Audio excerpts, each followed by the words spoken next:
Du coup, bonjour à tous et à toutes, et bienvenue à cet atelier, à cette petite session en ligne. Du coup, moi je suis Anne-Laure, donc on est toute une équipe, ici ce soir avec vous. Il y a Samuel, qui va animer, ce temps avec moi, tu peux peut-être dire coucou. Il y a Aline qui est sur le chat. Il y a du coup Sarah de la Fondation Good Planet qui est, sur le chat aussi. Et on aura avec nous Joseph, Gilles et Mélanie qui vont intervenir ce soir. Du coup, l'objectif de cette session, cette session, elle fait partie de tout un cycle de rencontres et de conférences en ligne qui s'appelle l'Appel de la campagne et qui vise à tisser des liens entre ville et campagne et à nourrir les réflexions de ceux qui envisagent de quitter la ville. Et pour cette session ce soir, c'est spécialement axé sur la transition de mode de vie urbain vers installation en activité agricole. Donc on sait qu'il y a une augmentation du nombre d'urbains qui rêvent un peu cette transition. Et nous, on trouve tous que c'est quelque chose de vraiment positif. Et ça participe à un mouvement de fond d'exode d'urbain, de changement des modes de vie, etc. Par contre, entre le rêve et la pratique, il y a souvent un fossé. Et franchir le pas n'est pas forcément si évident. Il y en a finalement assez peu qui le font vraiment pour plein de raisons. Et du coup, l'objectif de la session ce soir, c'est regarder un petit peu cette question de l'installation en activité agricole par différents prismes, grâce un peu à des témoignages, on va dire terrain, de personnes qui sont installées ou qui ont cette connaissance technique de l'installation en activité agricole pour répondre aux questions que ça soulève et surtout venir nourrir un peu les réflexions de tout le monde. Donc le but, dans l'idéal, nous, on imagine que dans 2 heures, les personnes qui sont ici puissent repartir avec, que vous puissiez repartir avec des nouvelles questions, à vous poser, des réponses ou en tout cas, un aiguillage de où trouver ces réponses, si on n'a pas pu, répondre à tout et globalement une meilleure compréhension de la réalité, concrète derrière l'installation agricole. Donc en termes de déroulé de la session, on va avoir un tout petit temps là d'inclusion pour prendre le temps d'arriver et de se lancer. Et ensuite, on va avoir un temps avec chacun donc, de nos trois intervenants, avec Joseph tout d'abord, avec Gilles ensuite et avec Mélanie pour finir. Hem, juste de manière dont ça fasse des bonnes pratiques sur Zoom, nous, on vous invite à mettre, si vous le pouvez, à mettre votre caméra, parce qu'on trouve que c'est plus sympa pour échanger, de voir un peu les visages des personnes qui sont derrière. Vous pouvez mettre vos questions sur le chat, on fera tout pour y répondre, avec chaque intervenant au fur et à mesure. Et juste pour vous redire, si vous n'avez pas vu, que la session est enregistrée. Donc si vous avez, pour le coup des objections à être enregistré, vous pouvez vous mettre en caméra éteinte, sachant qu'a priori c'est pas tant les images que le son qu'on va garder, pour pouvoir ensuite le mettre à disposition, si je me souviens bien sur notre site. Voilà pour aujourd'hui. Et puis, en termes de timing, donc on est, là pour 2 heures. Moi, j'aurai notamment, le Tu veux rôle, que je un passerai le peu, Normandie que je viens de mettre? hem, Non. On vous... on vous entend pas. Je sais pas si c'était Mais on insiste sur le côté fermer les micros si possible pendant que. Enfin, si vous prenez pas la parole, ça nous permet de dérouler tranquillement. Mais ouais, vas-y, je t'en prie, Anne-Laure. ouais, non, je crois que j'avais fini. La dernière chose, c'est qu'en termes de rôle, donc c'est Samuel qui sera, surtout, hem, en interview de nos intervenants et invités ce soir. Et moi, j'aurai souvent la tâche d'alerter un peu sur le timing pour qu'on puisse, c'est moi qui aurai ce rôle un peu désagréable parfois de devoir, alerter sur le temps qui passe, pour qu'on puisse, effectivement, tenir, ce qu'on a prévu pour ces 2 heures et entendre toutes les personnes qu'on a invitées ce soir. Bon, voilà pour le déroulé de la session de ce soir.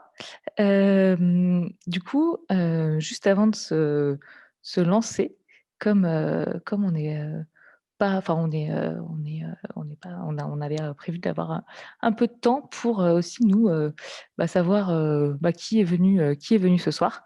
Et du coup, l'objectif pour nous là, c'est de prendre 5 minutes pour que chacun puisse arriver dans cette session et un peu se centrer sur le sujet dont on va parler, donc qui est l'installation en activité agricole.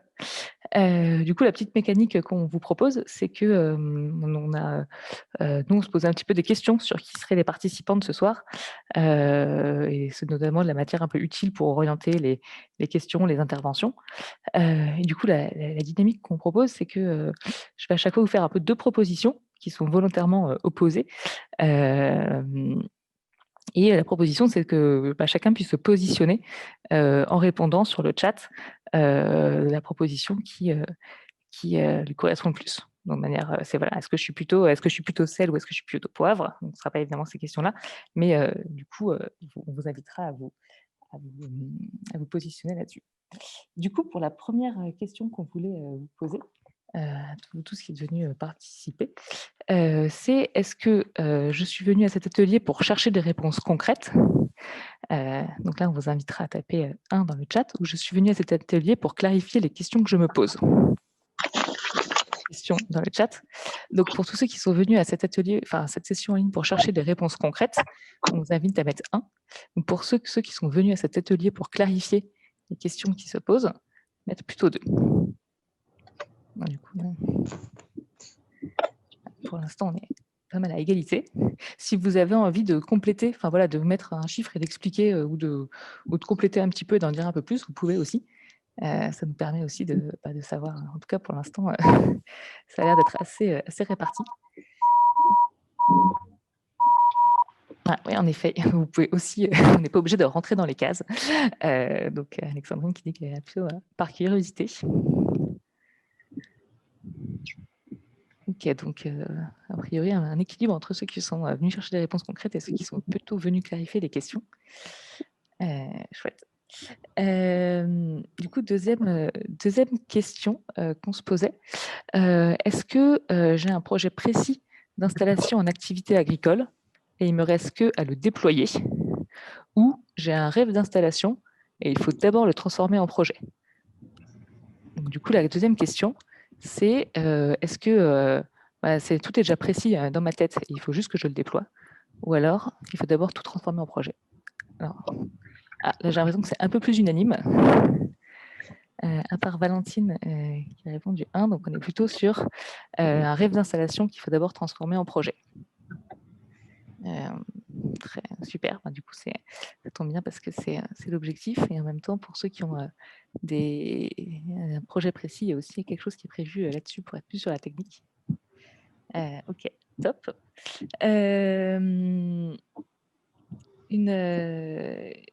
Une autre question qu'on voulait vous poser. Ce que je trouve pour moi le plus difficile dans la réflexion, est-ce que c'est plutôt de choisir un territoire, ou ce que je trouve le plus difficile dans la réflexion, c'est de choisir un métier? Plutôt 1 si c'est plutôt territoire, plutôt 2 si c'est plutôt métier, dans la question que vous posez. Ok, 1, 2, ok, donc là on est un peu plus sur des choses réparties.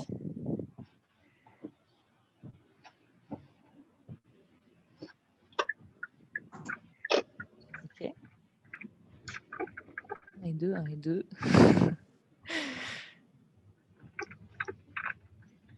Alors, en général, les deux sont assez liés, mais on a un peu des deux.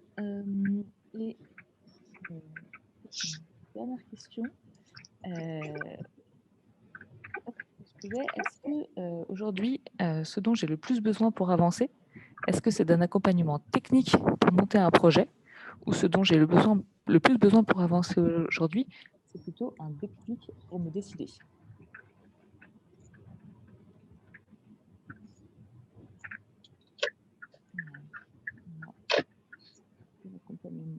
Pareil, on a un peu des deux, mais peut-être un peu plus l'accompagnement technique. Même si le déclic est aussi présent. Ok.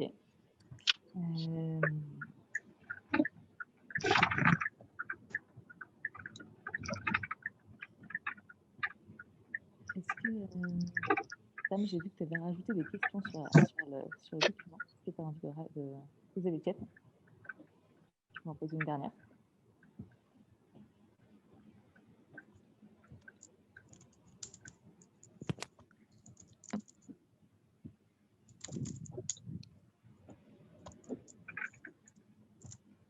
Ok. J'ai l'impression qu'il y avait un petit problème de son. Est-ce que c'est revenu? Vous m'entendez ou pas?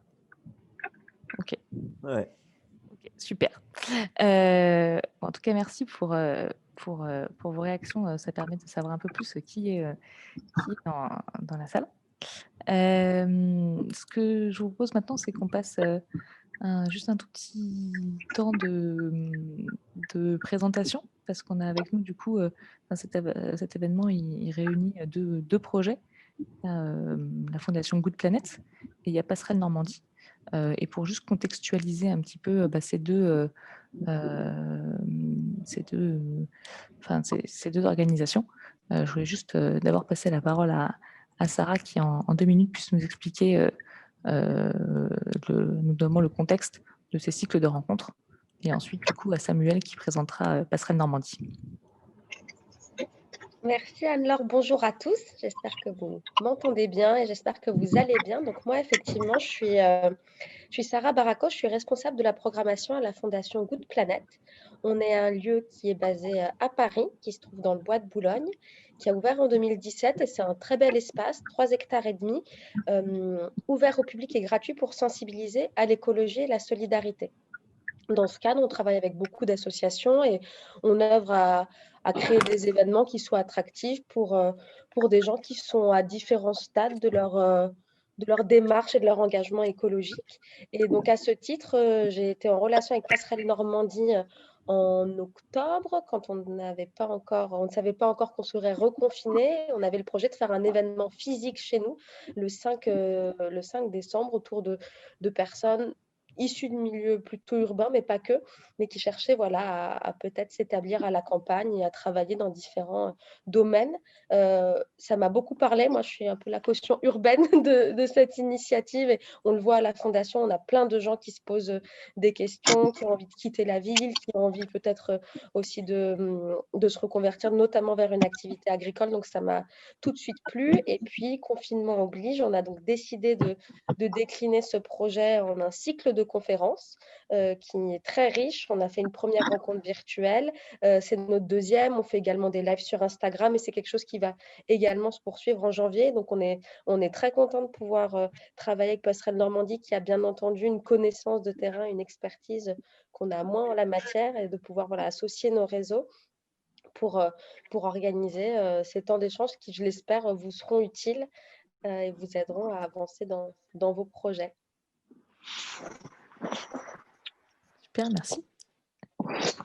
Samuel, je te laisse présenter Passerelle Normandie. Oui, merci Anne-Laure et bonjour à tous. J'espère que vous m'entendez bien.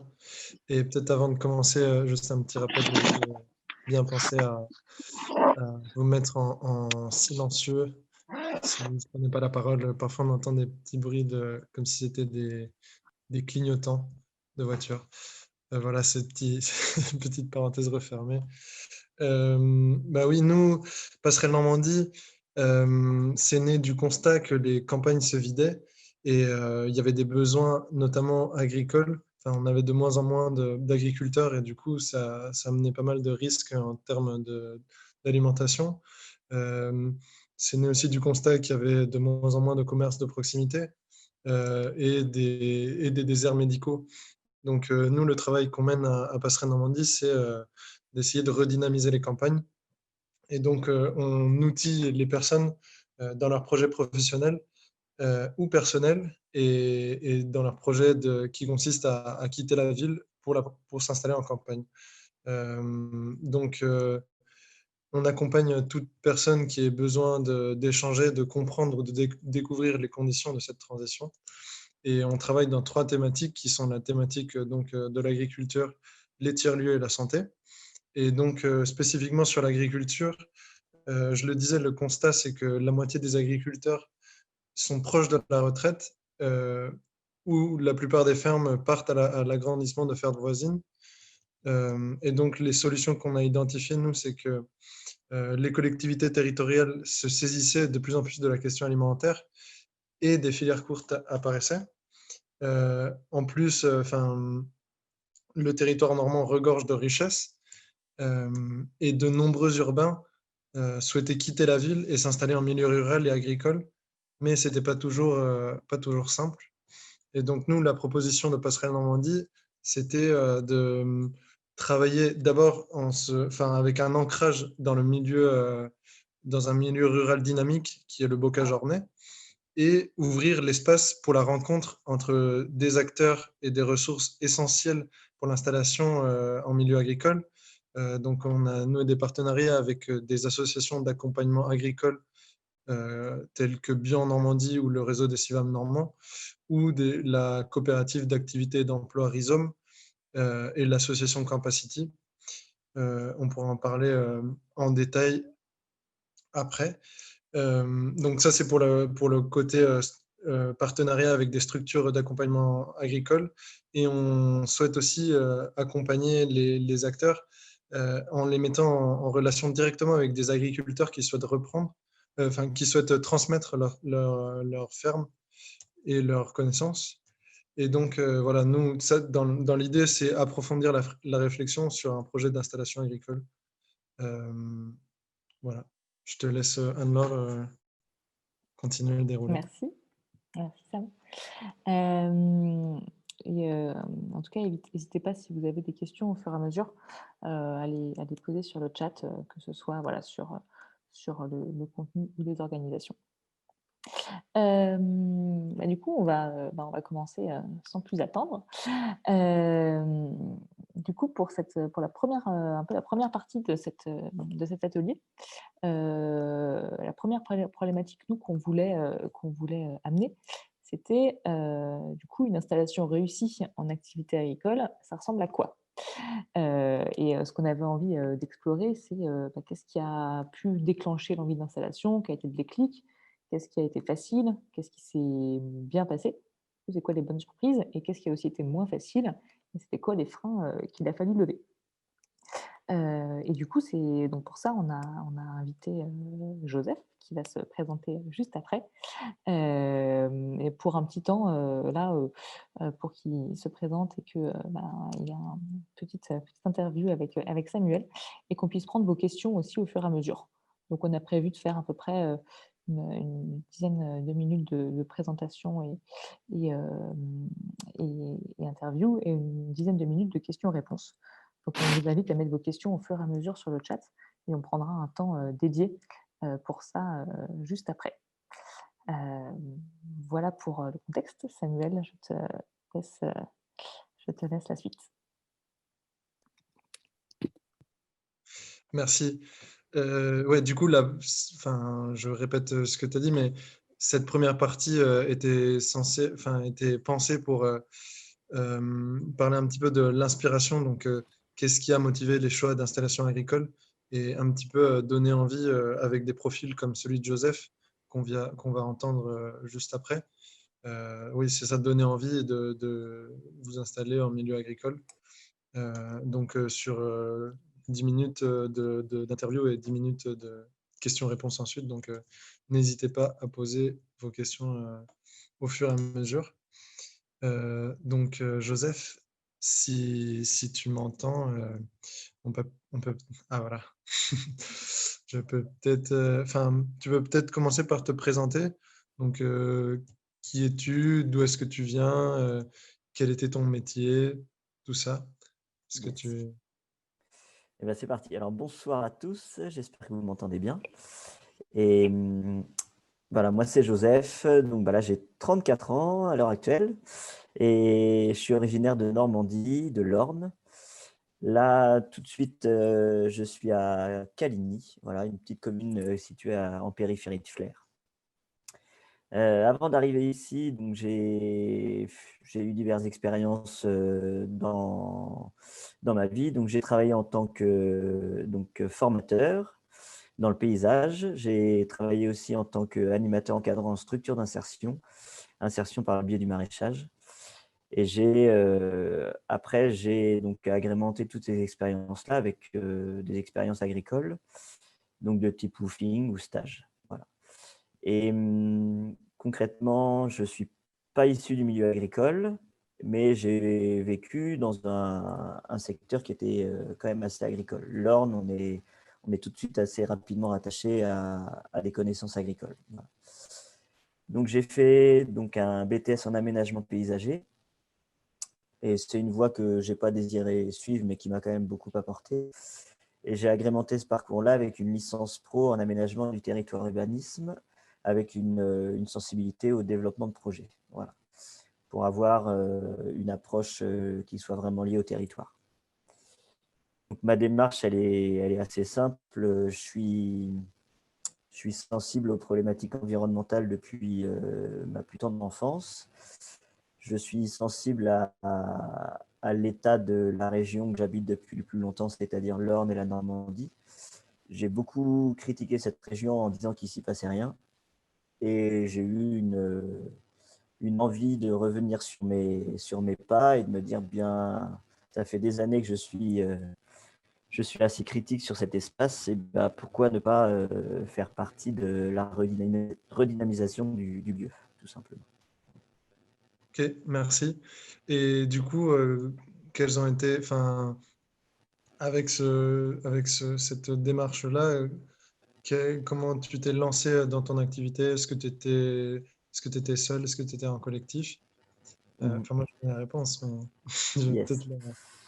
Eh bien, ouais, du coup, la ferme de la Berrouette où je suis actuellement, c'est une ferme périurbaine et elle est née d'un appel à projet, voilà, issu de la région, de l'agglomération. Et donc, moi, j'ai répondu à cet appel à projet seul au départ. Voilà.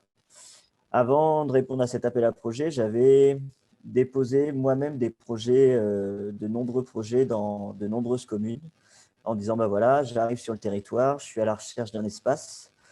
J'ai un projet qui n'est pas ficelé, mais il y a les grandes lignes directrices. Et puis, j'ai diffusé cette candidature, je dirais, dans les mairies, dans les structures un petit peu liées au monde agricole. Et puis, voilà, j'ai fait mes recherches comme ça. Et c'est à force de déployer toute cette énergie à chercher un lieu ou à chercher un projet sur lequel m'accrocher que finalement, j'ai eu vent de cet appel à projet. Voilà. Donc, je me suis positionné dessus et puis il y a eu toute une démarche finalement de création du projet que j'ai mené seul au départ, mais dans une optique de trouver un lieu qui puisse être accueillant. Et moi, j'avais cette envie d'une carrière à plusieurs et d'un partage des pratiques et d'un partage du lieu. Voilà. Donc, la ferme, elle est devenue maintenant collective, si je peux déjà un peu rebondir là-dessus. On est maintenant 4 adultes à travailler à temps plein sur la ferme avec de nombreuses activités. Moi, je suis maraîcher. Je travaille aussi sur un magasin de producteurs qu'on a créé maintenant il y a 3 ans, qui s'appelle la Halte Paysanne, voilà, qui inclut une centaine de producteurs régionaux maintenant. Je fais aussi donc, de l'animation dans les quartiers prioritaires de la ville, de Flers. Donc voilà, moi, il y a une démarche aussi pédagogique et sociale qui m'intéresse vraiment. Donc, ce qui est le cas des 4 membres du collectif. Voilà. Ma femme travaille donc sur une activité qui est liée à la laine, et puis aussi de l'animation liée à la teinture, voilà, toute la relocalisation de la filière laine. Et j'ai enfin mon beau-frère et ma belle-sœur qui sont présents sur la ferme aussi, avec une activité sport en plein air, création d'une forêt-jardin, pédagogie et puis transformation de tout ce que la forêt-jardin produit au jour le jour. Ok, merci. Du coup, un profil un peu atypique, peut-être sur le côté installation agricole. Est-ce que du coup, tu étais satisfait sur cette façon de t'installer? Est-ce que économiquement, tu t'y retrouvais? Est-ce que c'était la vie que tu envisageais? Yes. Alors, moi, depuis, je le disais tout à l'heure, mais depuis ma plus tendre enfance, je suis ami avec des gens dont les parents étaient paysans. C'est un monde auquel je m'intéresse. Et donc, j'ai pu me faire une idée de ce que ça serait. Mais l'être vraiment et m'installer en tant que paysan, eh ben, ça a été une aventure alors, très enrichissante. Comme tout créateur d'entreprise, je dirais, il y a eu son lot de surprises, de déceptions, de transformation de projets au fur et à mesure du temps. Mais, mais c'est à la hauteur de, voilà, c'est à la hauteur de mes espérances. Et puis, après ces voilà, je suis installé depuis 5 ans réellement. Après ces 5 années d'installation, je dirais que ça commence réellement à porter ses fruits économiquement parlant.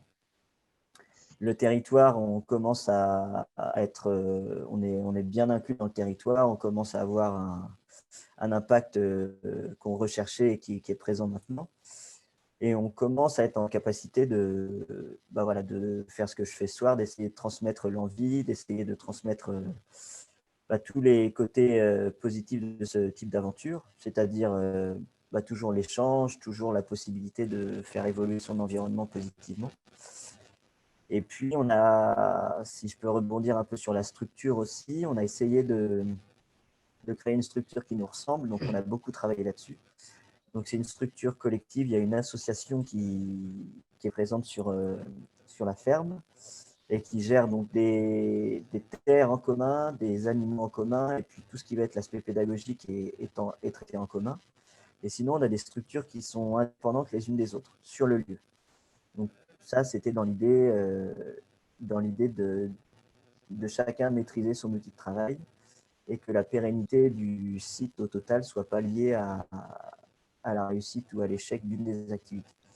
Donc, on a créé un modèle qui est assez résilient, mais ça nous a demandé plus d'une année de réflexion, des réunions hebdomadaires. Donc, c'est un choix qu'on a fait, mais il est mûrement réfléchi et c'est ce qui fait que maintenant, on est là depuis 5 ans. Voilà. Ok. Et au-delà de l'installation agricole, est-ce que l'installation juste de vie, ça s'est bien passé? Est-ce que vous avez été bien reçu? Yes. Ouais. Eh bien, alors, on a été tout à fait bien reçu. Déjà, le fait que l'appel à projet, il émane des politiques locales, et ben, ça nous a permis d'avoir des conditions d'accès à la terre et d'accès au foncier et d'accès à la publicité liée à ce type de projet. Ça nous a mis les pieds à l'étrier très rapidement et de façon très positive. Ouais. Ça, c'était une de mes envies aussi, c'était que le projet soit en lien avec les politiques publiques. Parce qu'il y a énormément de choses à faire dans ce sens-là. Après, l'accueil local, il a été lié aussi à ce que nous, on a projeté par rapport à tout ça. Donc, une de mes premières démarches, ça a été d'aller voir mes voisins. Gilles, ici présent, a été un des premiers paysans à venir proposer son savoir-faire, proposer son recul sur les modes d'installation, sur ce qui est possible de faire. Donc, localement, j'ai été reçu de manière tout à fait bienveillante. Et ça, ce sera majoritairement le cas si en fait c'est un souhait de la personne qui veut s'installer aussi d'être inclus sur le territoire. En fait, les réponses elles sont souvent négatives, positives, le lapsus. Elles sont souvent très positives. Hein.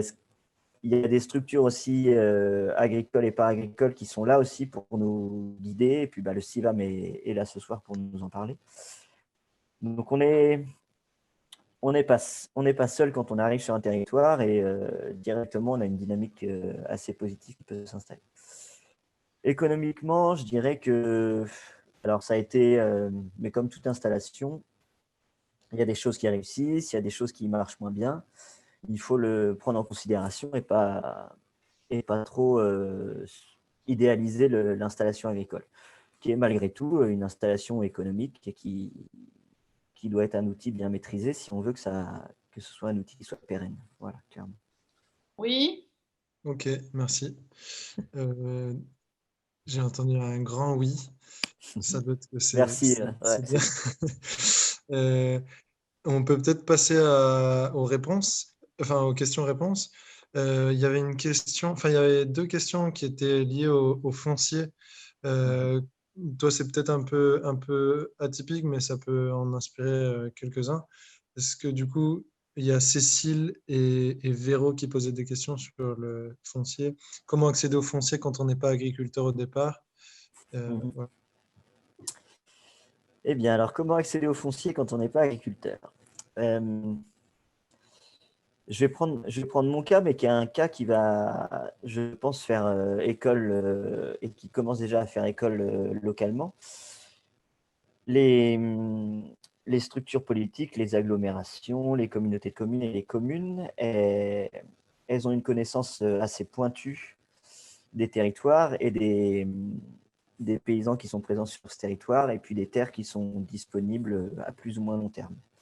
Donc, un des moyens, et c'est celui que j'ai choisi de suivre, c'est de s'adresser à vos mairies, c'est de s'adresser à vos connaissances, tout simplement, et c'est de s'adresser et c'est de partager votre projet. Et rapidement, vous allez vous rendre compte que, eh ben, il y a des disponibilités. Après, il faut arriver à s'inclure dans ces disponibilités. Il faut, dans la plupart des cas, avoir un statut qui va vous permettre d'être agriculteur si vous voulez, par exemple, passer par des terres agricoles plus classiques. La SAFER est un bon moyen aussi d'avoir une visibilité sur les terres qui sont disponibles. Donc ça, je vous invite à le faire. Les chambres d'agriculture aussi peuvent vous orienter. Mais voilà, moi, le choix que j'ai fait, c'est plutôt un choix du bouche à oreille. Et si je peux donner un exemple, j'ai une personne qui est venue en stage ici, à la maison, et je lui ai dit, bah, voilà, dépose des projets en mairie, et puis il y a un maire qui va te rappeler, qui va dire, j'ai connaissance de quelqu'un qui vend son terrain, et puis on va essayer de construire ça. Et donc cette personne, elle a envoyé tous ses projets, et en 2 semaines, il y a un maire qui lui a répondu, qui l'a mis en lien directement avec un paysan, et ensuite, le projet, il s'est monté de manière tout à fait classique. Mais le bouche à oreille, ça fonctionne bien. Et là, il faut être aux aguets parce que, comme tu le disais dans ton introduction, il y a énormément de paysans qui vont partir à la retraite. Donc, des terres disponibles et des projets naissants. Ok. Il y a aussi des questions par rapport par rapport au foncier. D'ailleurs, ça pourrait être répondu peut-être en partie par Mélanie des réseaux Civam. Il y avait des questions sur les statuts juridiques et le montage des différentes structures. Peut-être tu Ouais. peux parler un petit peu de tout ça pour ton cas. Alors, la ferme, c'est un très bon exemple pour ça parce on a tous pris des chemins un peu différents. Moi, je me suis monté en structure individuelle, donc une entreprise individuelle, tout à fait classique. Anna donc, fait partie et va bientôt quitter cette structure-là, mais fait partie d'une CAE, coopérative d'activité et d'emploi, qui s'appelle Crescendo. Donc Anna, elle est plus orientée artisanat. Donc Crescendo, c'est une CAE qui est plus basée sur l'artisanat. Donc elle fait toujours partie de cette structure. Et Thérèse et Yannick ont fait partie de Rhizome, donc une autre CAE, mais qui là est orientée plutôt agricole. Donc ça, c'est des structures qui vous permettent pendant plusieurs années de tester votre entreprise, d'être couvert par un statut juridique et administratif, et qui vous laissent justement le choix, au bout de ces quelques années, de créer une entreprise à part entière ou de rester avec eux et puis de devenir sociétaire. Après, les statuts agricoles, ils vont vraiment dépendre de est-ce que vous voulez être en collectif, est-ce que vous voulez être seul, est-ce que votre conjoint va faire partie de cette démarche-là. Est-ce que vous... En fait, le statut, il va être défini par l'ensemble des souhaits que vous allez comment faire ressortir de votre étude, finalement. Et ensuite, avec toutes ces contraintes que vous allez poser, eh bien, le statut va naître quasiment de lui-même. Voilà, c'est ça. Et là, mon statut, qui est un statut d'entreprise individuelle, je vais parler pour moi, je souhaite le faire évoluer vers un statut sociétaire qui me permettra voilà, d'être plus inclusif, tout simplement. Ok. Et du coup, tu parlais des contraintes qui vont déterminer le type de statut. Peut-être tu peux raconter un petit peu comment vous en êtes arrivé à fonder le collectif euh, pour ensuite choisir les différents statuts.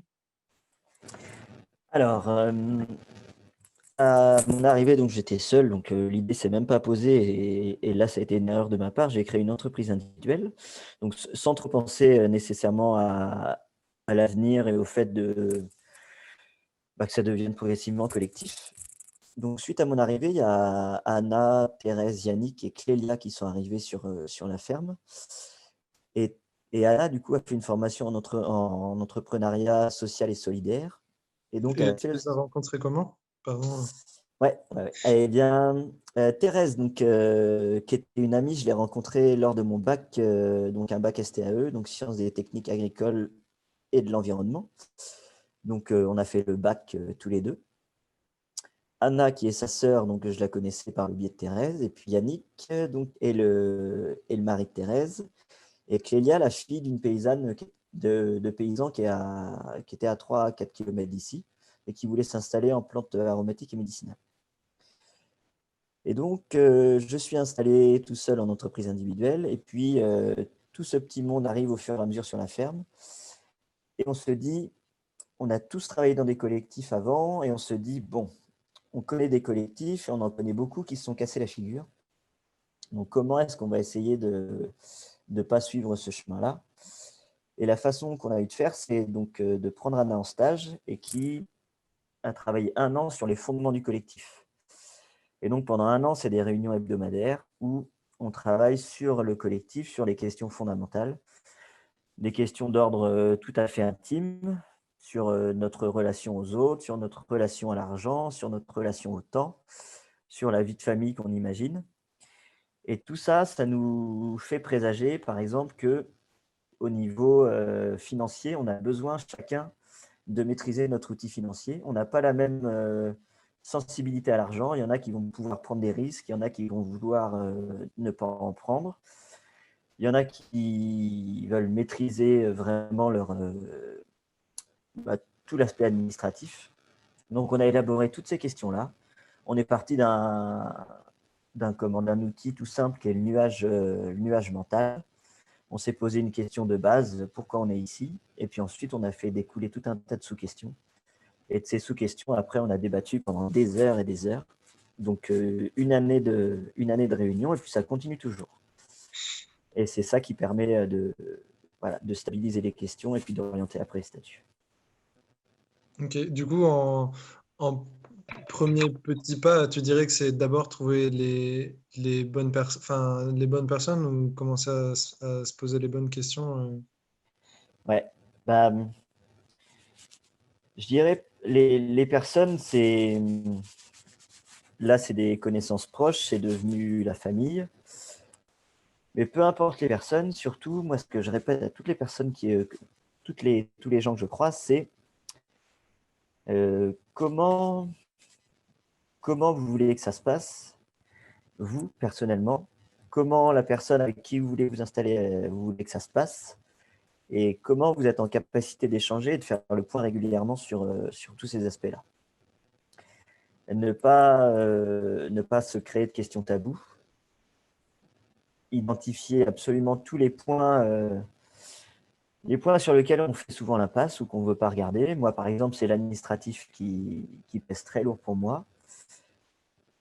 Eh bien, chacun va avoir un point précis sur lequel il est en difficulté. Bah, si les autres le connaissent, eh bien, on va être en capacité d'adapter les statuts et de se dire, eh bien, en fait, pour notre cas, on va créer une association pour toutes les parties qui sont hors production. Et puis, toute la partie production, chacun va la garder pour soi et la maîtriser, ce qui va éviter ce qu'on va appeler des crises, mais c'est réellement ça, c'est qu'au bout d'un certain temps, si on n'a pas identifié ces points de difficulté, ça devient des crises. Et concernant la création des statuts, la personne du CIVAM en parlera beaucoup mieux que moi, mais il y a énormément de structures qui sont capables de vous guider. Et les CIVAM, par exemple, mettent en place des formations sur le statut agricole et les statuts coopératifs. Et voilà, les gens qui veulent s'installer seuls auront des appuis innombrables. Ceux qui veulent s'installer en coopération aussi. Donc, mais vraiment un gros travail de réflexion et d'introspection, je dirais, pour créer son statut. Ouais. Ok. Bah, merci beaucoup. De rien. Je vous propose, peut-être que tu peux répondre. Je vois qu'il y a encore pas mal de questions sur les structures, enfin les statuts, etc. Pourquoi est-ce que vous avez pensé à la coopérative, etc. Peut-être que tu peux répondre à ces questions un peu spécifiques directement dans le chat, Ouais. si ça te va. On peut peut-être passer à la deuxième partie. Anne-Laure, Ouais. Bah, merci beaucoup, Joseph. En effet, si vous avez d'autres questions qui vous viennent, n'hésitez pas à les mettre dans le chat et si elles sont spécifiques sur ce dont a parlé Joseph, vous pouvez peut-être le mettre entre parenthèses, que lui puisse voir que ça s'adresse tout particulièrement à lui ensuite. Peut-être juste pour prendre une toute petite minute de respiration, ce qu'on voulait vous inviter, c'était peut-être à réfléchir sur tout ce sur tout ce qu'on vient d'entendre à travers son témoignage. Peut-être une chose, enfin réfléchir à une chose qui vous a surpris ou que vous retenez tout particulièrement de l'expérience que vient de partager Joseph, et peut-être prendre le temps de le mettre dans le chat aussi pour pouvoir voir ce que chacun en retient. On peut peut-être prendre 30 secondes, une minute pour mettre dans le chat chacun une chose qui nous a surpris ou qu'on retient.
Ouais, donc, il y a Karine qui partage la possibilité du bouche à oreille et la préparation au collectif en choisissant son statut. En effet. Moi, de mon côté, c'était le temps nécessaire pour monter un collectif solide. Euh, et Véro qui remarque qu'en effet, Joseph était déjà inséré de près ou de loin à son environnement. C'est vrai, ça aide. Je ne sais pas forcément que c'est un process qui se fait dans le temps. Pour Agnès, les structures d'accompagnement et le choix d'entreprise individuelle mixées avec une structure associative. Pour Cécile, l'accès au monde agricole via un appel à projet d'une collectivité. Ouais, il y a plein d'apprentissages en tout cas. Super, merci en tout cas pour vos réflexions là-dessus et ce que vous en retenez. Donc, on va passer à la deuxième partie de cette session. Donc là, on a entendu Joseph qui nous parlait donc de sa transition et de son installation vraiment en activité agricole, dans une activité qui est presque une des plus connues dans le maraîchage, et c'est aussi quelque chose ça fait partie en tout cas dans les imaginaires des activités agricoles qui sont un peu les plus ciblées. Mais c'est important de les mettre en avant. Pour cette deuxième partie, on voulait prendre un peu le contre-pied et inviter un agriculteur installé de longue date pour le coup et installé sur une activité qui est peut-être sur une activité qui sont peut-être moins connues, moins dans les imaginaires. Et pour prendre aussi la problématique de qu'est-ce qu'il y aurait d'autre comme opportunités concrètes qui sont moins connues en termes d'installation agricole. Et du coup, on a invité Gilles, qui va se présenter dans quelques minutes, qui lui va nous parler d'élevage, de céréales, etc. Et surtout d'autres modalités qui est différente de l'installation, qui est plutôt celle de la reprise. Donc, il va nous expliquer ce que c'est la reprise d'installation agricole. Du coup, Sam, je te repasse la parole pour la suite. Ouais, merci. Du coup, oui, l'idée dans cette deuxième partie, donc, c'était de parler après avoir parlé de l'inspiration, parler des opportunités concrètes qu'offre le milieu agricole. Et une de ces opportunités, c'est de reprendre une ferme. Donc, parfois, ça peut faire un peu peur parce que pas tout le monde a déjà le capital pour racheter une ferme avec 75 vaches, ni les compétences, ni aucune idée de la réalité du travail agricole. Donc, on a décidé d'interroger Gilles. Est-ce que Gilles, tu peux te présenter succinctement? Gilles, 54 ans, marié. Vous m'entendez bien, oui. Oui, super. 54 ans, marié, 4 enfants. Et puis installé donc à Saint-Hilaire-de-Brise dans l'Orne. J'y vais, continue. Je présente la ferme aussi. Ouais, tu peux présenter la ferme. Alors, ferme sociétaire, c'est un GAEC, groupement agricole d'exploitation en commun, c'est un statut autre que coopératif. Le truc, c'est qu'on est 3 associés, 3 apporteurs de capitaux en quelque sorte, et on a chacun un tiers de chaque élément de la ferme. Donc sur les vaches, on n'a pas chacun 35 vaches, on a chacun un tiers de chaque vache. Et on peut s'amuser encore à couper. Donc on n'a pas un tracteur chacun, on a un tracteur coupé en 3. Donc on ne peut rien faire tout seul, il n'y a qu'à 3 qu'on arrive à travailler. Voilà, donc j'ai dit, moi j'ai 54 ans, j'ai un collègue qui a 58 et l'autre qui a 61 ans. Donc celui qui a 61 est en carrière courte, il est d'origine anglaise, il a commencé à travailler très tard, donc il n'est pas trop pressé de partir à la retraite, il voudrait quand même bien rester 2-3 ans. Et Benoît qui a la retraite dans 3 ans théorique. Donc voilà, nous la problématique c'est de reprendre, d'assurer la pérennité de l'exploitation, donc une ferme de 133 hectares. C'est presque considéré comme une ferme en dessous de la moyenne locale. On a environ 75 vaches laitières et 35 truies, naisseurs, engraisseurs. Voilà. Et la particularité, c'est que la ferme est toute en bio. Ça fait 20 ans qu'on est en bio. Ça commence à faire des émules puisque nos voisins passent en bio les uns après les autres. Là, en 4 ans, il y a 4 voisins qui sont passés en bio. Donc, c'est encourageant. Et puis, donc voilà. Donc, on a 2 salariés à mi-temps sur la ferme parce qu'on n'a pas envie de travailler de trop. On s'accorde 3 à 4 semaines de congés par an, plus un week-end sur 2. Un week-end sur 2, c'est samedi, dimanche complet. Et financièrement, ça marche bien. On a fait les bons choix au bon moment, notamment le passage en bio. Par rapport à ce qui se disait tout à l'heure, quand on s'est installés tous, on était propriétaires d'aucun terrain, on est tout en location. Aujourd'hui, on doit être chacun propriétaire de 4 hectares de terrain. Quelques propriétaires ont voulu vendre et puis qu'on s'est dit, après 20 ou 30 ans d'installation, on peut se permettre d'acheter un petit peu de terrain. Ok. Voilà. Allez, vas-y, Samuel, pose des questions, c'est le plus facile. Est-ce que tu veux raconter un petit peu l'histoire de comment tu t'es installé, comment tu es arrivé à Saint-Hilaire, tout ça? Alors, et pourquoi tu t'es orienté vers l'élevage et en bio? Alors, si on part de très loin, c'est la ferme de mon grand-père qu'il a divisée en deux pour installer deux de ses fils.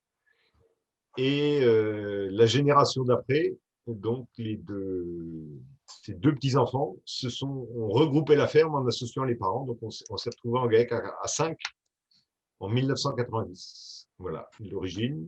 On était dans un système ce qu'on appelle d'agriculture durable. Donc, il faut faire attention parce que il est mis à toutes les sauces, ce mot-là.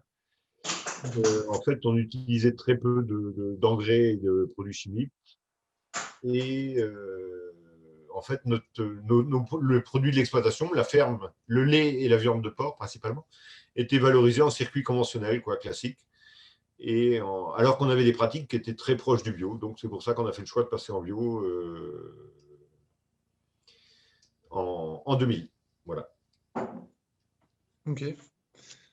Et en termes de, tu parlais de, maintenant il y avait, enfin, tes associés qui commençaient à se poser des questions par rapport à leur retraite. Est-ce que qu'est-ce que vous rechercheriez comme type de profil? Est-ce qu'il y a des compétences et des qualités humaines en particulier que vous cherchez? Alors, ce qu'on cherche, c'est quelqu'un qui a envie de venir dans l'agriculture. On a un système qui est quand même basé sur l'élevage, donc c'est un peu plus contraignant le matin et le soir, qui veuille travailler en équipe. On tient à garder le bio. Voilà. On estime qu'on a une reprise chez nous financière qui n'est pas énorme. Tout est relatif, hein, après ça dépend. Mais chez nous, ça doit être aux alentours de 350 000 euros. Alors, après, c'est des chiffres à justifier, mais quand on sait aujourd'hui que le prix d'une installation moyenne, c'est 6 à 700 000 euros. Donc derrière, il faut sortir du revenu quoi, pour arriver à se rembourser. Je vois une petite question en même temps. Autonome, alors en gros, sur les 133 hectares, le troupeau laitier est autonome à 100%. Voilà. Et pour les porcs, on achète les céréales chez des voisins ou un petit peu plus loin quand ça devient un peu plus compliqué. Ok. Et en termes d'avantages de la ferme, tu disais que c'était une reprise facile. Est-ce que tu peux développer un petit peu cette partie-là? Reprise facile. Il y a la chose qu'on ne sait pas, c'est qu'en gros, dans 3 ans, j'ai 2 collègues qui partent en retraite. Donc, remplacer 2 personnes avec un vieux con qui reste sur place, ce n'est pas forcément facile. Donc, si dans une vraie volonté de transmettre l'exploitation, s'il y a besoin que moi je m'en aille, je suis prêt à m'en aller pour laisser la place, voire à donner des conseils, voire à devenir salarié, mais il y a des choses à trouver parce qu'on a envie de transmettre la ferme. On estime qu'on a un outil qui est intéressant, qui est agréable. Voilà. Ok. On peut peut-être commencer à répondre aux questions sur le chat. J'arrive pas très bien à voir si Anne-Laure et Aline, vous pouvez m'aider à trouver les réponses, à trouver les questions. Il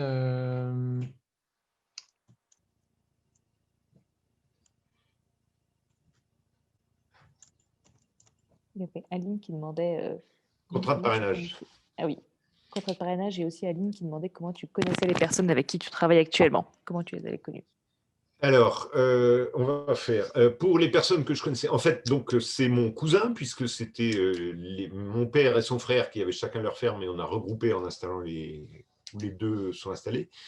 Et le troisième, c'est John, donc, qui bossait dans une ferme pédagogique dans le centre de Londres. Ses parents avaient une résidence secondaire dans la Manche, et il est arrivé grâce au répertoire départ installation.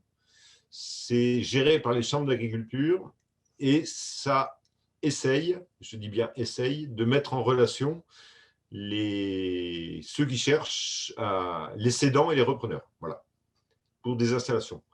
Tout à l'heure, Joseph disait qu'il fallait s'adresser à la SAFER pour trouver du foncier. Quand on passe par la SAFER, c'est pour de l'achat. Même si la SAFER peut aider à trouver des apporteurs de capitaux, c'est souvent de l'achat par la SAFER. Alors qu'aujourd'hui, la grande majorité des terres qui sont en agriculture sont en location, à des non-agricoles principalement. Donc, si on s'adresse à la SAFER ou à la Chambre d'agriculture pour avoir du foncier, à mon avis, ce n'est pas le plus simple, surtout si on a un projet qui est un peu hors norme, entre guillemets. Ok. On avait une question de Véro aussi. Il disait, si quelqu'un voulait reprendre, il devrait forcément intégrer le GAEC. Peut-il s'installer en individuel? Il peut, sauf qu'il va travailler beaucoup. Ou alors, il faut qu'il embauche des salariés. L'intérêt du GAEC, c'est qu'on a tout à trois. On partage autant les bonnes que les mauvais. On partage les bons et les mauvais événements aussi. C'est beaucoup moins lourd à porter, je trouve, parce que quand il y a des décisions à prendre un peu compliquées, ben, on est à trois à la prendre. Ça facilite. Hein. Ok. Et s'installer en individuel, et puis, parce qu'en fait, il y a du boulot pour trois personnes. Trois personnes, ça pourrait presque le faire à deux en déléguant un peu à l'extérieur certains travaux, mais pour ne pas avoir une vie de con, faut plutôt travailler à plusieurs, à partir du moment où les finances le permettent. Moi, après 30 ans de métier, je gagne environ 2 500 € par mois. Donc, je considère que je suis pas mal payé.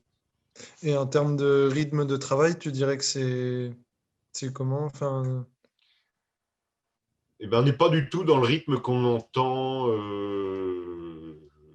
ce qu'on entend les paysans, parce que les paysans se plaignent beaucoup en général. Je veux dire, je casse du sucre sur le dos, mais moi j'estime que si je fais 50 heures de travail par semaine, c'est le grand maximum. Après, il y a des journées qui sont très calmes et il y a des journées qui sont très chargées. Je les accepte.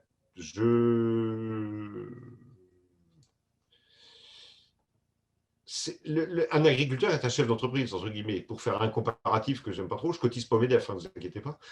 Mais il y a des moments, bah, c'est plus compliqué que d'autres, voilà. Et puis, bah, on assume. Et puis, voilà. ok. Il y a Joseph qui avait une question, enfin, qui demandait, peux-tu parler du contrat de parrainage? Alors, le contrat de parrainage, c'est quelqu'un qui a un projet d'installation bien avancé, on va dire.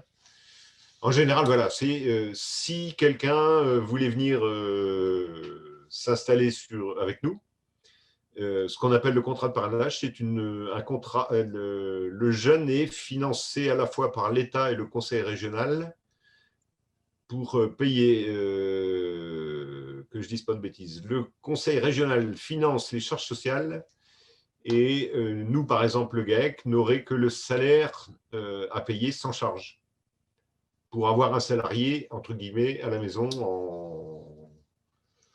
en formation et en découverte du fonctionnement de l'exploitation.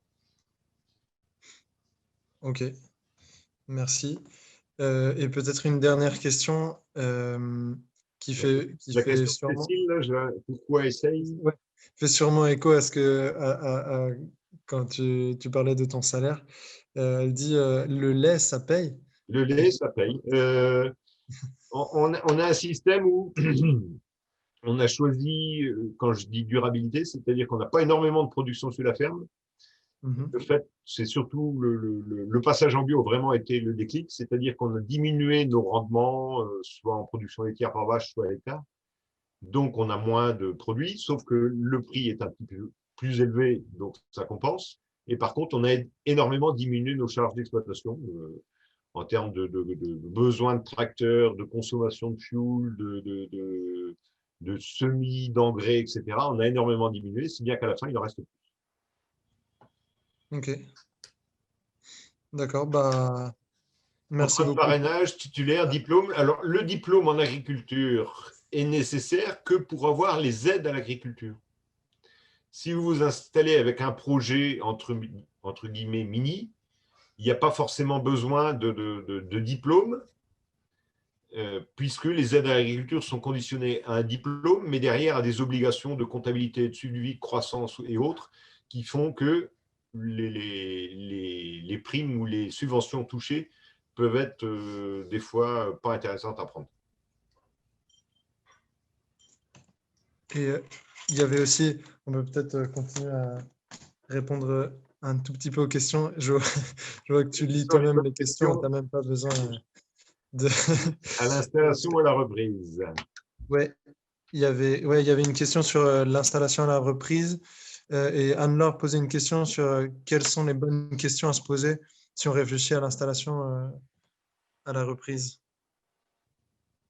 Ben, est-ce que je suis motivé? Est-ce que je suis motivé? C'est important. Il faut considérer que l'agriculture, à un moment on peut dire que c'est de l'industrie lourde. Donc, quand on fait un investissement, ce n'est pas pour l'annuler 2 ou 3 ans après. Donc, quand on signe, on en prend pour un petit paquet de temps. C'est comme quand on achète une maison, on n'achète pas une maison pour la revendre 1 an après, en général. La motivation, la formation, hein, il faut un peu. Est-ce que ma formation me permet d'affronter les choses, parce que il faut savoir aussi prendre ses décisions soi-même par moment, quoi.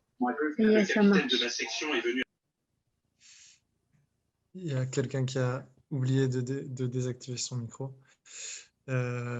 Mais ouais, en tout cas, merci encore Gilles pour ton temps. Et puis on va Avec peut-être plaisir. passer à…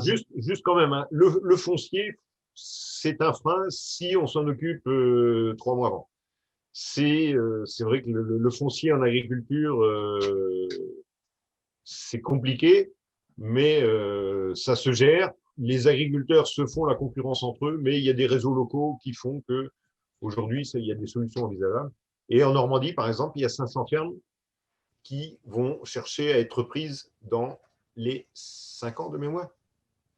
Donc il y a de la place. Hein. Il y a de la place sur des systèmes qui existent avec de l'accompagnement, je pense. Si les gens ont envie de s'installer tout seuls, il y a de la place. C'est plus compliqué.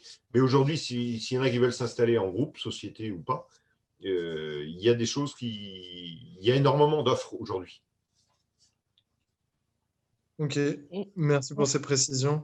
Il y avait une autre question du coup sur le chat, mais je crois que Véro a dû l'envoyer juste à moi en privé, donc Gilles, tu n'as pas dû l'avoir, qui demandait en quoi le passage en bio a réduit les coûts en termes, est-ce que le passage en bio a réduit les coûts, etc. Si tu as des apports là-dessus. Ben, c'est ce que je disais, en fait, le passage en bio, c'est on utilise de moins en moins d'intrants, donc de choses qu'on apporte sur la ferme, et l'autonomie de l'exploitation fait que on utilise beaucoup moins de choses, beaucoup moins d'achats extérieurs. Par exemple, quand on implante une prairie chez nous, sur un même champ, on fait ce qu'on appelle une rotation de culture, c'est-à-dire qu'on met une prairie pendant 5 à 7 ans, et après on fait 2 ou 3 années de céréales. Comme vous avez fait de la prairie, les céréales, vous n'avez pas besoin de les désherber, quasiment rien. Il ne pousse rien à côté si vous travaillez dans de bonnes conditions. Et la semence de prairie, quand vous l'achetez, c'est pour 7 ans. Donc, c'est des prairies longue durée qui ont un petit peu moins de rendement en termes de production, mais qui, par rapport à des prairies très courtes, où la semence, vous allez être obligé d'en acheter quasiment tous les ans ou tous les 2 ans. Et là, en termes d'économie, ça va vite. Après, on pourrait rentrer dans les détails plus précis, et ça pourrait faire l'objet d'une autre discussion, mais on peut y passer la soirée et la nuit.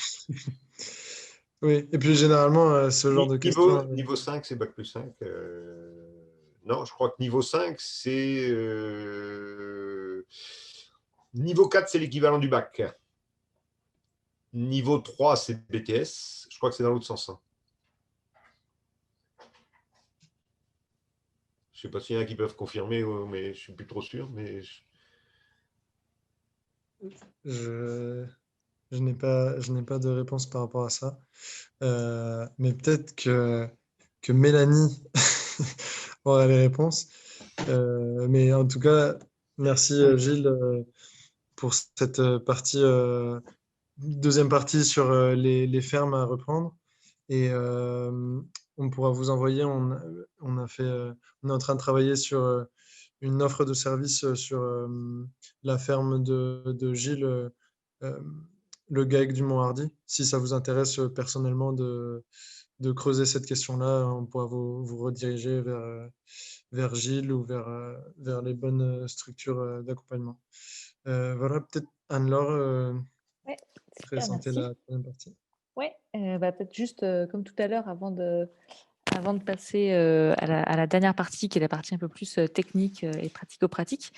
Un peu comme tout à l'heure, on aimerait bien vous inviter à partager, à prendre 1 ou 2 minutes pour que ça décante aussi dans nos esprits, parce que c'est beaucoup d'informations, mais de partager peut-être sur le chat une chose qui vous a surpris, ou que vous retenez tout particulièrement, ou que vraiment vous allez prendre avec vous. Et du coup, de prendre peut-être cette petite minute avant qu'on enchaîne, pour aussi cesser un petit temps de décantation et de calme.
Ok, on vous donne encore quelques secondes pour que vous puissiez partager ce que vous avez appris. On a fait plusieurs choses autour du temps de travail moins élevé, des aspects économiques, et puis en effet, ce que disait Aline, la flexibilité de Gilles sur le fait que de nouvelles personnes puissent arriver et modifier la dynamique, et changer la dynamique actuelle. Et en effet, le monde agricole qui se transforme, qui est souvent un peu loin finalement des imaginaires collectifs. Super. Et si vous avez, comme tout à l'heure, si vous avez d'autres questions à poser à Gilles, n'hésitez pas à les mettre dans le chat, si ça vous vient juste maintenant, peut-être avec son nom, pour qu'il puisse les voir et y répondre. Donc, ce que je vous propose, c'est qu'on passe maintenant à la troisième partie, qui va être plus dédiée aux aspects techniques, pratiques. On a avec nous Mélanie, qui est du CIVAM, qui va se présenter et nous en dire beaucoup plus dans un instant. Là, la problématique qu'on voulait explorer avec elle, c'était celle des accompagnements concrets qui existent pour l'installation ou la reprise. On en a parlé plusieurs fois dans les interventions de Joseph et de Gilles. Là, l'idée, c'était vraiment de vous permettre de ressortir avec une idée claire de ce qui existe en termes de possibilités d'accompagnement technique, les possibilités d'accompagnement à l'élaboration du projet, les aides qui existent pour la reprise, etc. etc. Donc, pour ça, je repasse la parole du coup, à Sam et à Mélanie. Merci Anne-Laure. Ouais, du coup, après avoir écouté Joseph et Gilles, peut-être qu'on s'est dit ah bah le parcours de Joseph, je me reconnais bien dans le parcours de Joseph ou dans son collectif. Et ah bah tiens, la ferme de Gilles ou des fermes équivalentes, ah bah pourquoi pas, ça me tenterait bien. C'est pas si on passe moins de temps que ce que je pensais, finalement on gagne bien sa vie. Et du coup, une fois qu'on avait cette réflexion-là, quel accompagnement technique il pouvait y avoir sur le territoire. Et c'est pour ça qu'on a invité le réseau CIVAM avec Mélanie Gracieux qui est parmi nous. Et du coup, Mélanie, est-ce que tu veux bien te présenter et le Oui, réseau de je veux CIVAM? bien. Du coup, Mélanie Gracieux, ravie d'être là avec vous ce soir. J'espère que vous m'entendez tous bien. Donc moi, je suis accompagnatrice à l'installation et à la transmission agricole au réseau des CIVAM Normands. C'est une association qui est sur toute la Normandie, qui fait partie du réseau CIVAM, qui est un réseau national. Donc il y a ce genre d'association dans plusieurs départements et régions de France. Et du coup, c'est une asso qui est portée par les agriculteurs et par des citoyens et qui accompagne les agriculteurs vers des pratiques agricoles plus durables. Donc, quand on dit durable, c'est au niveau des pratiques environnementales, bien sûr, mais il y a aussi toute la question de la durabilité économique d'une structure, comme on l'a vu avec les présentations précédentes. Donc, comment faire évoluer aussi le système pour aller vers plus de durabilité et durable au niveau social, et donc voilà, aussi accompagner à l'intégration dans le territoire. Et du coup, on a tout un pôle sur l'accompagnement aussi à la création d'activités en agriculture et à la transmission des fermes. Donc on est 3 sur la Normandie à travailler là-dessus, avec des actions qui sont de l'accompagnement individuel. Donc concrètement, on reçoit des porteurs de projets qui peuvent être vraiment dans l'émergence d'une idée ou bien assez avancés dans la concrétisation de leur projet pour répondre à leurs questionnements. Et puis, on organise un certain nombre d'événements plus collectifs parce que la philosophie aussi de cette association, qui est une des associations qui accompagne les porteurs de projets, c'est vraiment de s'axer sur la dimension collective, l'échange entre pairs, entre agriculteurs, porteurs de projets. Donc, on essaye de valoriser ça dans les différentes actions qu'on mène. Ok, merci. Et du coup, vous êtes sur un appui plutôt méthodologique, d'après ce que j'en comprends. Et du coup, quel est le public, quel type de personnes vous accompagnez? Ouais, du coup, c'est ça, on est vraiment sur de l'accompagnement dans les démarches d'installation et de comment on s'y prend, quel statut choisir, c'est souvent une question qui revient, mais comment s'intégrer dans le territoire, comment on trouve du foncier, voilà. Pas forcément de l'accompagnement technique en termes de choix techniques de production, donc là, ça va plutôt être d'autres structures qui vont être plus à même d'accompagner les porteurs de projets, mais ça encore, ça dépend des territoires, et suivant les territoires où on cherche à s'installer, ce que recouvre, le champ d'action de chaque structure varie. C'est pour ça que c'est bien de rencontrer toutes les structures quand on a envie de s'installer sur un territoire. Et du coup, quel porteur de projet on reçoit? Nous, on accompagne tout type de porteurs de projet sur tout type de production. Que ce soit des personnes qui soient issues du milieu agricole ou non issues du milieu agricole, en théorie, mais dans les faits, on a surtout un public de personnes qui ne sont pas issues du milieu agricole, qui peuvent venir d'un milieu rural ou urbain, ça dépend. Mais voilà. Ok. Et du coup, est-ce qu'il y a une sélection des personnes que vous accompagnez? Est-ce que vous les sélectionnez? Enfin, est-ce qu'il y a une sélection sur l'activité ou sur les valeurs, par exemple? Non, pas du tout. Non. Parce que justement, la philosophie de l'asso, c'est d'accompagner tout type de projet. Après, on accompagne vraiment le projet et on essaie de le mener, enfin d'accompagner les personnes pour qu'elles réussissent à le mener là où elle a envie de le mener. L'idée, c'est pas du tout de dire, d'orienter la personne sur tel type de production. Enfin, c'est vraiment de respecter le choix et les décisions de chacun. Après, ce qu'on essaye de mettre en valeur, c'est vraiment de créer du lien entre les porteurs de projets et les agriculteurs et agricultrices qui sont déjà sur le territoire. Et nous, on a quand même plutôt un réseau d'agriculteurs et d'agricultrices qui sont dans des pratiques durables, ou en tout cas qui essayent d'y tendre. Et de ce fait-là, ça permet aussi de se confronter à des systèmes agricoles plutôt durables. Ok. Je ne sais pas si c'était très clair. Oui, c'était assez clair. Enfin, s'il y a des questions, De toute façon, elles pourront être répondues dans un deuxième temps. Et du coup,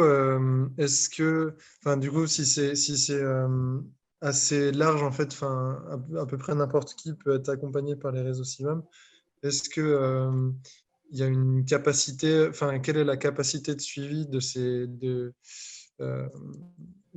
genre de porteurs de projet? Est-ce qu'il y a est-ce qu'il y a une limite en termes de personnes? Non, il n'y a pas de limite. Après, dans les faits, je pense que, on met pas de limite et chaque année, on reçoit une soixantaine de porteurs de projets à l'échelle de la Haute-Normandie. Du coup, un peu plus de 120 porteurs de projets sur toute la Normandie.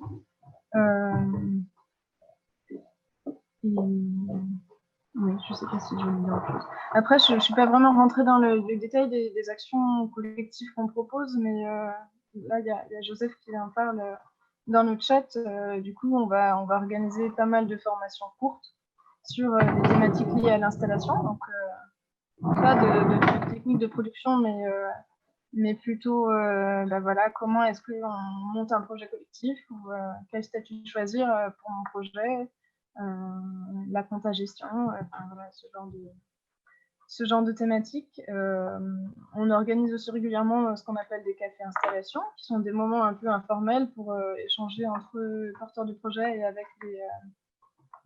avec des agriculteurs et agricultrices déjà sur le territoire, pour se connaître, pour répondre aux questions que les uns et les autres peuvent se poser. Et ça peut aussi être l'occasion de trouver du foncier, parce qu'il y en a qui viennent là aussi pour proposer des terres. Voilà, des visites de ferme, on met en place du tutorat. Voilà, je vous présente ce que ma structure fait, mais il y en a aussi d'autres et on peut aussi en parler de ce que font les autres, évidemment. Ok, merci.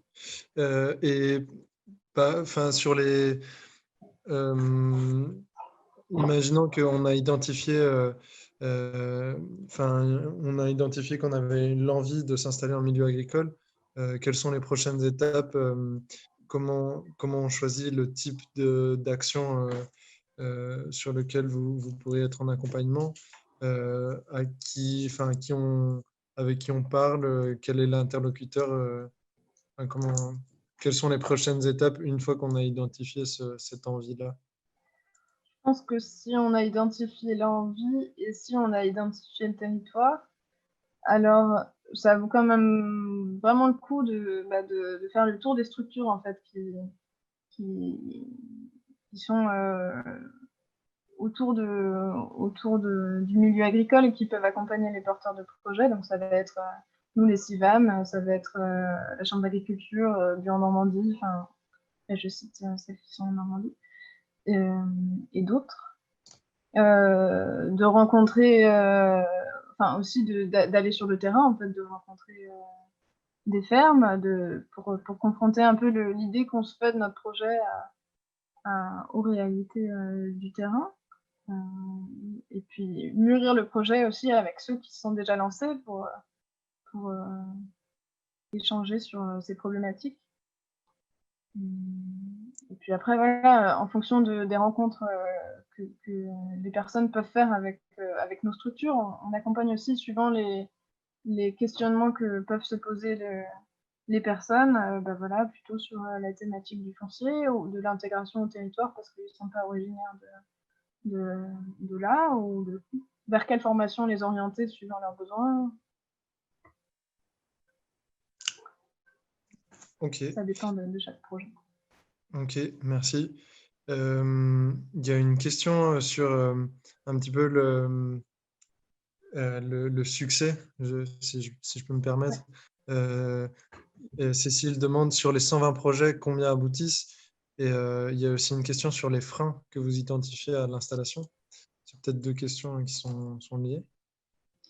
Sur les 120 projets, combien aboutissent? C'est vraiment super dur de répondre à cette question parce que en fait, on voit 120 personnes par an, 120 nouvelles personnes par an, et il y a des personnes qui sont vraiment au tout début de l'idée, de la réflexion, et peut-être que en fait, elles vont s'installer dans 5 ans, et du coup, c'est pas forcément facile de répondre à cette question.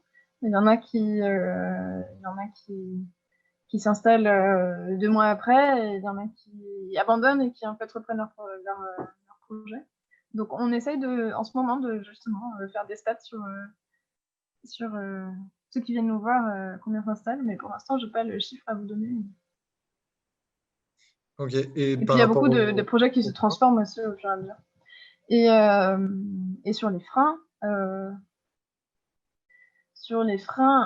un frein quand même conséquent que plusieurs porteurs de projets me renvoient en ce moment, c'est quand même l'accès au foncier, surtout en ex-Haute-Normandie. Mais je pense qu'il y a quand même, j'ai l'impression de plus en plus d'opportunités, notamment avec les collectivités. Hein, c'est ce qui était dit tout à l'heure. Il y a quand même aujourd'hui une dynamique pour aller vers les circuits courts, faire des ceintures maraîchères autour des villes. Enfin, il y a beaucoup de projets de la part des collectivités sur ces thématiques-là.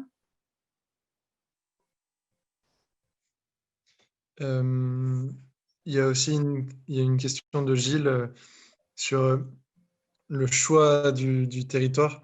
Il pose la question, est-ce qu'il faut tomber amoureux, donc j'imagine que c'est le territoire ou pas, est-ce qu'il faut tomber amoureux ou avoir des connaissances avant d'arriver sur le territoire? Je ne sais pas si je peux répondre à cette question parce que je pense que ça dépend beaucoup de chaque personne et des accroches effectivement qu'ils ont avec un territoire, de ce qu'ils ont envie de créer aussi, de la dynamique territoriale qu'ils ont envie de trouver. Moi, c'était surtout pour répondre à Cécile. Ouais. Ok. Sur comment choisir un territoire. Mais oui, c'est pas mal d'en tomber amoureux, ça facilite grandement. Il y a une question de Véro. À qui s'adresser pour une aide au dossier chiffrage de son projet? Ça peut être le réseau des CIVAM normands, ça peut être les chambres d'agriculture, ça peut être Bio en Normandie, ça peut être les CER, les centres de gestion, la FOG, qui est une association qui accompagne justement sur tout ce qui est comptabilité et gestion. Donc il y a pas mal d'acteurs qui peuvent accompagner. Ensuite, c'est pour ça que je pense que c'est bien de rencontrer les différents acteurs d'un territoire pour justement voir avec qui il y a des affinités qui permettent de s'orienter vers telle ou telle structure pour se faire accompagner. Ok. Et du coup, peut-être justement quand on est dans cette phase-là d'identification des différents acteurs, un bon début, c'est d'aller essayer la formule café installation ou les stages créer son activité des réseaux CIVAM. Est-ce que tu peux en dire un peu plus? Ouais. Du coup, les cafés installations, j'en parlais tout à l'heure, c'est des moments un peu informels qu'on essaie d'organiser dans des bars ou sur des fermes, et où on invite souvent plusieurs structures para-agricoles à participer, et c'est l'occasion de rencontrer justement des agriculteurs et des porteurs de projets locaux. Et puis oui, on organise aussi un stage qu'on appelle, une mini-formation qu'on appelle de l'idée au projet, qui est une formation qui dure 8 jours et qui permet vraiment de partir d'un embryon d'idée et puis de le faire maturer. On essaie de faire intervenir pas mal pas mal d'autres structures partenaires et d'experts qui permettent d'essayer d'affiner son projet pro en lien évidemment avec le projet perso, parce que ce genre de projet, c'est toujours lié, pour aller jusqu'à réfléchir au statut, à commencer un petit peu à travailler le prévisionnel économique.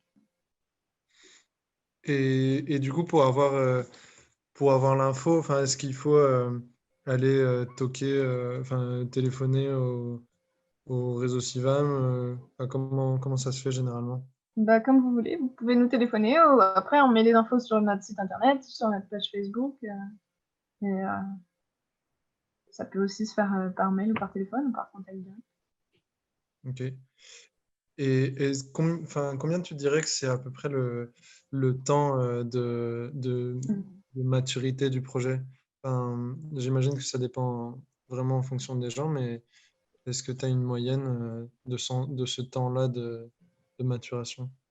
Bah, c'est vraiment super dur à répondre parce que ça dépend beaucoup des projets, mais c'est clair que un projet de création d'activité, ça se raisonne quand même un peu sur le temps long. Enfin, comme Joseph qui disait, ils ont mis 1 an à discuter entre eux pour réfléchir à quelle organisation du travail, quel choix statutaire qui en découle. Et puis, souvent, les projets de personnes qui ne sont pas issues du milieu agricole, c'est des projets d'installation qui sont plutôt progressifs.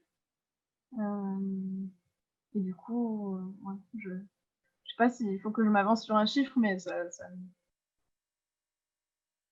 je pense Et, plus d'1 an, quoi.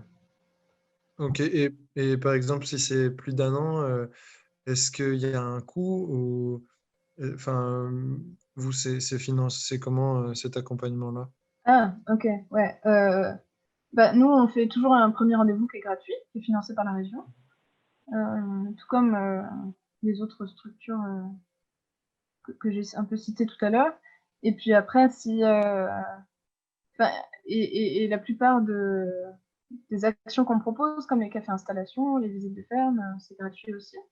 Les formations, elles sont à un coût qui est quand même plutôt réduit à mes yeux. Et puis ensuite, les accompagnements plus poussés qu'on peut proposer, là, c'est en partie financé par la région et en partie payant. Mais quand je disais plus d'1 an, ça va être le temps de maturation du projet, à partir de l'idée à vraiment la concrétisation, mais les personnes peuvent solliciter un accompagnement pour qu'on les accompagne justement pour réfléchir à formaliser leur projet ou leur idée, ou bien vraiment sur des points précis de travailler sur le prévisionnel économique parce que ils vont déposer leur demande d'aide le mois prochain. Voilà. Après, c'est à la carte en fait. Ok, merci. Et du coup, peut-être une dernière question. Je vois que Gilles avertissait sur si on veut s'installer hors cadre familial en allant voir les institutions officielles, donc Chambre d'agriculture, SAFER, etc., vous risquez d'être mal vécu. Et Joseph partage cette expérience-là. Mal reçu, Est-ce ouais. que toi, tu y vois, enfin, est-ce que tu as la même analyse et est-ce que tu as une explication à ça? Bah, c'est aussi les échos que je reçois des porteurs de projets. Et en même temps, je pense que ça fait partie des acteurs importants du monde agricole. Donc je sais pas s'il faut les éviter, mais après c'est pas non plus obligatoire d'aller les voir. Mais après, la Chambre d'agriculture et la SAFER, ils sont quand même beaucoup plus habitués à avoir des projets classiques, de reprise de ferme familiale. Chez nous, ça va être en Normandie, en Haute-Normandie, ça va être de la grande culture, des patates du lin. Et effectivement, si on veut s'installer sur un projet de maraîchage avec de l'agroforesterie, bah, c'est des choses auxquelles ils sont moins habitués. Et donc, voilà. Avec de potentielles réticences parce qu'ils n'ont pas non plus de référence. Je pense qu'ils ne se rendent pas non plus compte de est-ce que ce genre de projet est viable ou pas, à la différence d'autres structures qui Enfin, nous, on reçoit beaucoup plus de porteurs de projets qui sont sur ces systèmes-là. Et du coup, on a peut-être plus de recul ou de réseau pour pouvoir dire que oui, c'est faisable. Ou attention à telle ou telle chose. Ok. Bah, merci beaucoup pour ton temps. On va peut-être passer Anne-Laure, pareil, des apprentissages. Peut-être avant ça, du coup, Juste quand même, je pense qu'il va y avoir besoin d'expliquer clairement par rapport au rôle des institutions agricoles dans l'installation en agriculture. Quand j'ai mis vous risquez d'être mal reçu, les institutions agricoles ne sont pas habituées à avoir des gens hors cadre familial qui veulent s'installer en agriculture, qui arrivent en disant je n'y connais pas grand-chose, mais je voudrais m'installer. Si vous arrivez comme ça dans ces grandes institutions-là, ils vont vous renvoyer en disant allez à l'école ou retournez faire votre secrétariat ou je ne sais pas quoi. Mais c'est des organisations qui veulent des installations dites professionnelles. Ça veut dire qu'ils considèrent qu'il faut que ce soit des gens formés, qui aient peut-être un peu de capitaux, qui ont un peu d'expérience. Et quand il y a quelqu'un un peu qui sort du circuit classique et qui vient les voir, ils ne savent pas comment faire. Ce n'est pas leur métier. Et là, les réseaux SIVA, MAFOC et compagnie, là, ça, c'est des gens qui vont vous écouter. Mais moi, ce serait de dire, à partir du moment où vous avez un projet, n'allez pas voir d'abord les institutions, allez le confronter à d'autres paysans, etc. Moi, je veux bien passer par Passerelle, passer par les CIVAM, etc. Allez les voir, déplacez-vous, prenez une journée de congé ou je ne sais pas, ou arrangez-vous. Mais s'il faut se voir un samedi ou un dimanche, moi, je veux bien. Mais c'est comme ça qu'on arrivera. Parce qu'à partir du moment où vous faites ces étapes-là, ça veut dire que vous êtes motivé. Et si vous êtes motivé, les personnes que vous allez rencontrer hors réseau classique vous donneront un coup de main.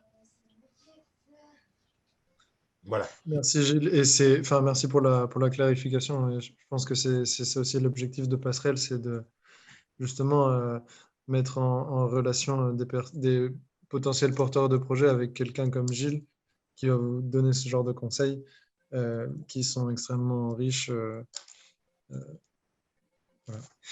Une très bonne transition parce que du coup, avec Mélanie, nous a un peu parlé des accompagnements techniques, etc. On voulait aussi inviter Aline à nous parler assez rapidement du coup, plutôt de Passerelle Normandie et comment est-ce que ce projet il s'intègre dans cette démarche-là. Nous en dire un peu plus sur les prochaines sessions qui vont avoir lieu.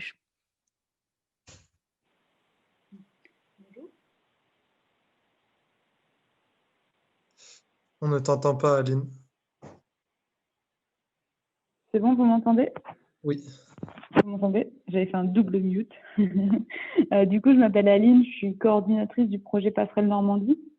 Et donc, pour faire une petite parenthèse sur Passerelle Normandie, comme disait Samuel, on accompagne les personnes dans leur projet personnel ou professionnel de transition vers les territoires ruraux normands sur les sujets santé agricole et tiers-lieu.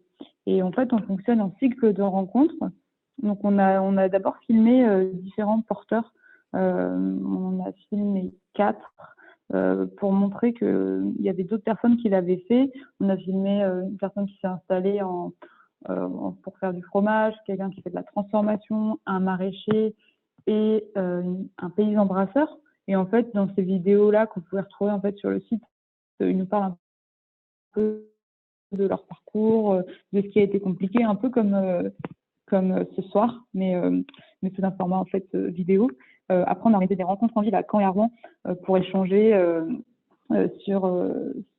aller en fait à la rencontre de personnes qui auraient envie de partir à la campagne et se lancer dans une activité agricole. Et la prochaine étape, qui était normalement en novembre, c'était